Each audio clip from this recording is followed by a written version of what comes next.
Today's cocktail is the Tom Collins. The Tom Collins is a cocktail made of gin, lemon juice, sugar, and carbonated water. You can think of it as a carbonated lemonade with gin. Its origin is a little bit disputed. It was first written in 1876 by Jerry Thomas, the father of American mixology, as gin and sparkling lemonade. But there was also a drink known as the John Collins that existed in the 1860s.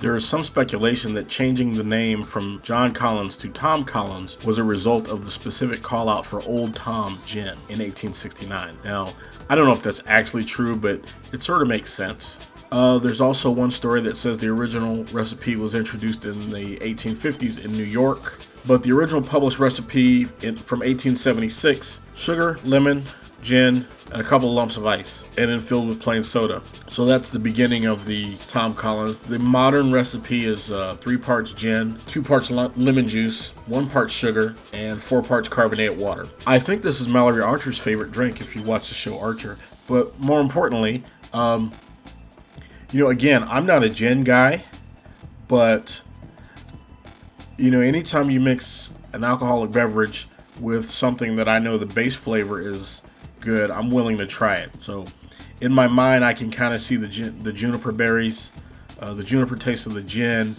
interacting with the lemon, and I think that would probably work. So, as I always say, if you're of age and you have the opportunity to try one, I would highly recommend that you try a Tom Collins, and I might go out and try one too. That's our drink of the day. As always, drink responsibly. Thanks.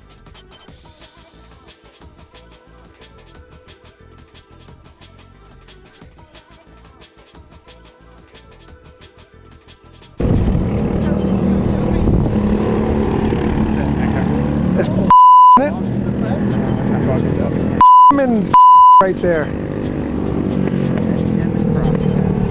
you can get your gun, yeah, there you go. Ah, he's pushing him. Ha ha ha ha! Oh, sweet! Got it! Got it!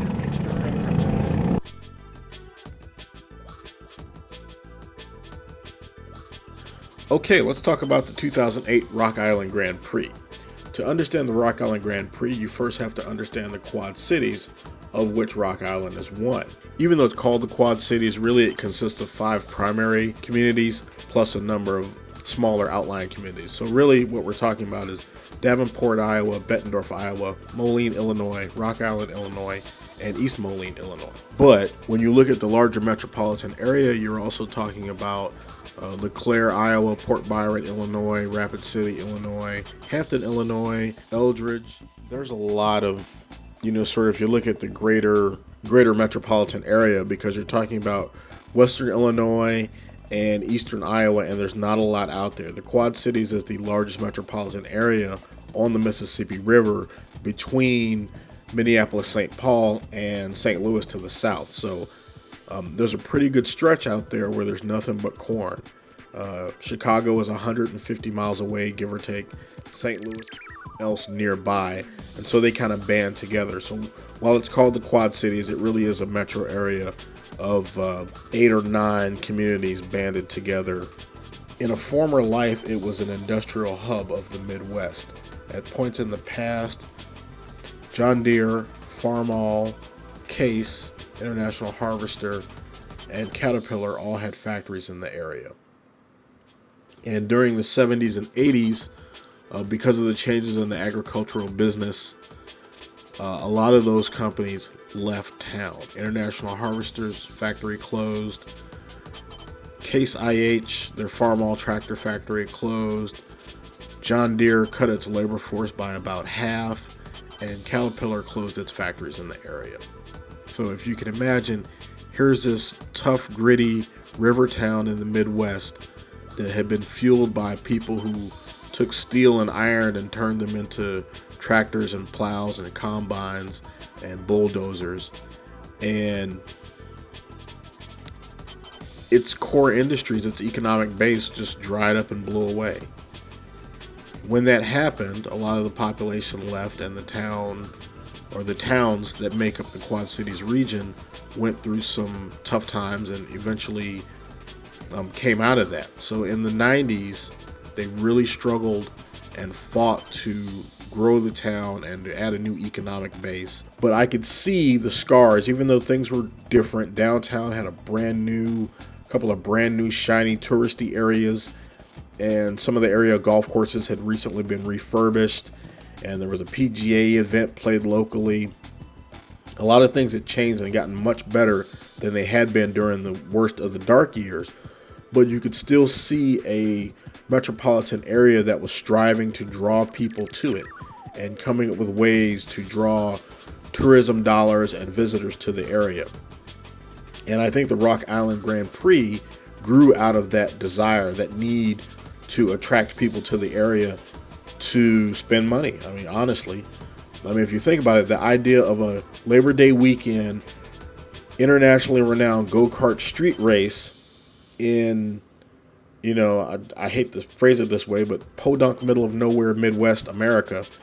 Hey, Chamber of Commerce, let's get several thousand people to come to town this weekend and stay in hotels and eat in restaurants and spend a lot of money. That's what chambers of commerce and good civic boards and city councils do. They try to increase the economic outcomes of their metropolitan areas that they're responsible for by drawing people to that area. By the time I attended the event in 2008, it had been around for 14 years. Although it wasn't run every year, there had been some legal issues and some weather issues that had, canceled it a couple of times. But it was pretty much an established event by the time I came along, and it had grown quite a bit. One of the things that's interesting is that there had been a flood that year. This event was August 31st of 2008, so May of that year, the Mississippi River had flooded pretty bad, and the flooding impacts different parts of the Quad Cities differently depending on, for instance, the Iowa side of the river, downtown Bettendorf and Davenport are right on the river, and they tend to flood pretty badly. The Illinois side of the river has a little bit more natural buffer, and also the riverfront area is slightly more elevated, so it doesn't flood as bad, but flooding tends to impact the economics of the area.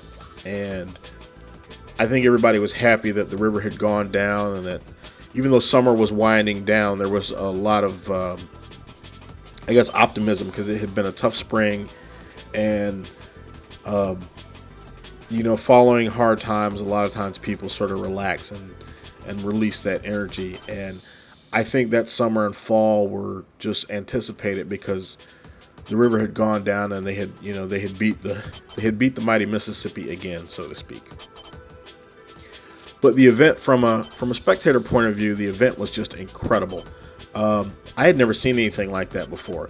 My familiarity with go-karting is that it's something that rich kids do, and people that eventually become IndyCar and Formula One stars start out in go-karts at an age where I was just barely riding a bicycle.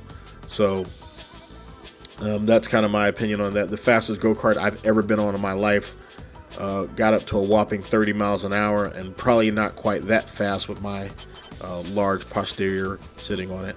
But you saw that little clip. That was me and some coworkers at a local track, actually, just on the Iowa side of the river, not far from there. And that was just an annual sort of, team building thing that we would do. But as you saw, I was a little, I took it maybe a little more serious than I should have, because that video where I nerfed that guy, that wasn't the only person I spun out or put in the grass that day. I'll just leave it at that. But moving on, it was a good weekend, good weather, lots of people there. The tickets are free. It's basically like a street festival. There's vendors and stuff down there, but to actually spectate the race is absolutely free. And I'd say the biggest thing that I noted was just the speed of these karts, and they're a couple inches off the ground. You sit on one of these things, your butt is only a couple inches off the ground, literally. And a curb or a hay bale is a large object to you when you're that low to the ground and moving that fast. That's serious stuff. And I didn't see any bad accidents. There were some accidents, but nothing that nothing that people didn't walk away from. I didn't see any ambulances or paramedics that weekend, which is always a plus. But there were some pretty hard thumps into hay bales, and you wonder, okay, is that person going to get off? Okay, he got out. He got up. He's okay. I certainly didn't see anybody separate from a cart, which has always been my biggest fear in those kind of high-speed karting situations. Overall, as events go, I thought this was a great event, and I wish I had video. There's two things that I regret about that weekend. One, that I didn't shoot any video, and the reason for that is I had just gotten a brand new Rebel XTI SLR, digital SLR. It was my first one, and I had a new zoom lens, and I was just itching to get outdoors and shoot with my brand new camera, my new lens, which I did. I shot a lot of photos. But the Rebel XTI, for those that don't know, those early Canon entry-level SLRs did not shoot video. They only shot stills. And the other thing was I did not have access to any of the buildings along the course, so I could not get sort of the bird's eye view. My sister lives in Miami, or my sister lives in southern Florida, I should say, not Miami proper. But she, over the years, has had access to the Miami Grand Prix, and she said one of the big things down there is to get in some of the high-rise buildings and watch the race from above, where you can see more than one corner and kind of have that bird's eye view of the cars going around the course there in downtown Miami.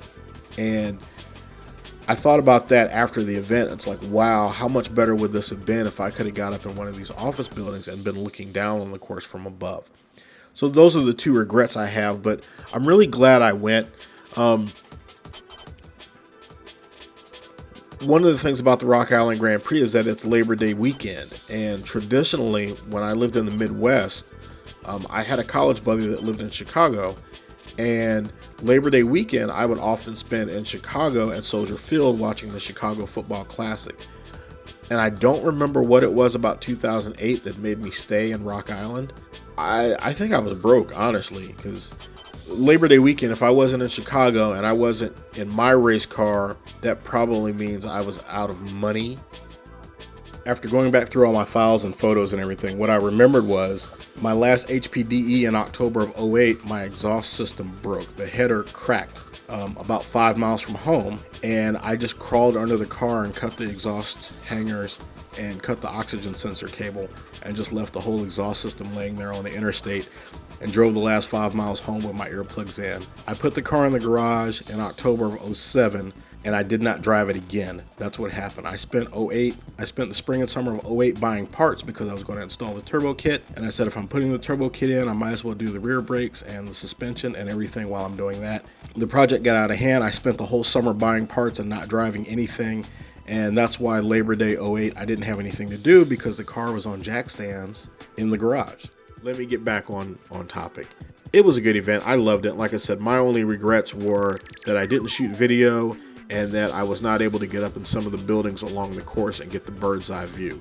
But otherwise, it was a great event. And if you are in the Midwest, if you're like a Chicago or St. Louis person, and you can drive to the Quad Cities and as a day trip in 3 or 4 hours, I would certainly say Labor Day weekend, go check out the Rock Island Grand Prix. It's quite the event.